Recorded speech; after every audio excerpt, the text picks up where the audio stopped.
আসসালামু আলাইকুম ওয়া রাহমাতুল্লাহ। বিসমিল্লাহ, আলহামদুলিল্লাহ, ওয়াসসালাতু ওয়াসসালামু আলা রাসূলিল্লাহি ওয়া বা'দ। দিনী ভাই এবং বোনেরা, আপনাদের সকলকে আমাদের পিওর দাওয়া অফিসিয়াল ইউটিউব চ্যানেলের পক্ষ থেকে আন্তরিক অভিনন্দন, মোবারকবাদ জানাচ্ছি। অত্যন্ত সেনসিটিভ এবং ডেঞ্জারাস একটা প্রশ্ন আসছে, সেটা হচ্ছে মোহতারাম শায়েখ, পুত্রবধূকে কোনো শ্বশুর যদি জোরপূর্বক ধর্ষণ করে, সেক্ষেত্রে পুত্রের বিবাহ কি বহাল থাকবে কি না?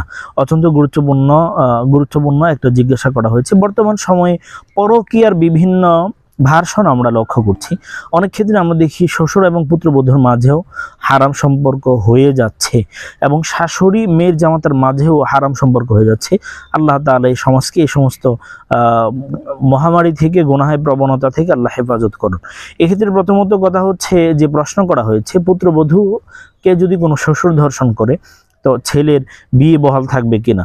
পাপিষ্ট পিতার ঘৃণ্য কর্ম দ্বারা ছেলের জন্য স্বীয় স্ত্রী হারাম হয়ে যাবে কিনা, এ বিষয়ে মাযহাবের ইমামদের মাঝে দুটো মত আমরা পাই। এক নম্বর, ইমাম আজম আবু হানিফা রাহিমাহুল্লাহ এবং ইমাম আহমদ বিন হাম্বল রাহিমাহুল্লাহর মতে, ধর্ষণ করার দ্বারা ছেলের জন্য উক্ত স্ত্রী হারাম হয়ে যাবে। কারণ ছেলের স্ত্রীর সাথে পুরুষ জোর জবরদস্তিমূলক কোনো ধরনের অন্যায় কাজ করলে ছেলের সাথে বৈবাহিক বন্ধন হারাম হয়ে যাবে। ইমাম মালিক রাহিমাহুল্লাহর একটি কৌল আছে ব্যাপারে, তবে ইমাম মালিকি মাযহাবের বিশুদ্ধ কৌল দ্বিতীয়টি। ইমাম শাফি রাহিমাহুল্লাহ এবং ইমাম মালিক রাহিমাহুল্লাহর মতে ছেলের জন্য স্ত্রী হারাম হবে না। ছেলের জন্য স্ত্রী হারাম হবে না, কারণ এটা শ্বশুর এটা জোরপূর্বক করেছে, অনিচ্ছাকৃতভাবে করেছে। এজন্য যেটা মানুষের বাহিরে, সাধ্যের বাহিরে, এর জন্য কেন আরেকজনের মাসুল দেবে? এজন্য ইমাম শাফি এবং মালিক রাহিমাহুল্লাহর মতে ছেলের জন্য স্ত্রী হারাম হবে না। এ ব্যাপারে ফতোয়াটা এই বিষয়ে আসছে আর কি। জেনা করার দ্বারা হুরমতে মুসাহারাত অর্থাৎ সুনির্দিষ্ট কিছু আত্মীয়কে আজীবন বিবাহ নিষিদ্ধতার বিধান আরোপিত হয় কিনা ব্যাখ্যা করলে এমন দাঁড়ায়, যেমন আব্দুল আলিম এক মহিলাকে বিবাহ করলো।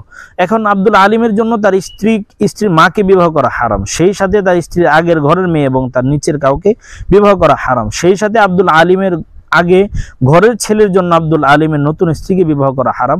আব্দুল আলিম বিবাহ না করে কোনো মহিলার সাথে নাউজুবিল্লাহ জানা করলেও কি এরকম হুরমতে মুসাহারাতের হুকুম আরোপিত হবে কিনা, এই বিষয়ে চার ইমামের মাঝে মতভেদ আছে। এ ব্যাপারে অনেক কথা আছে।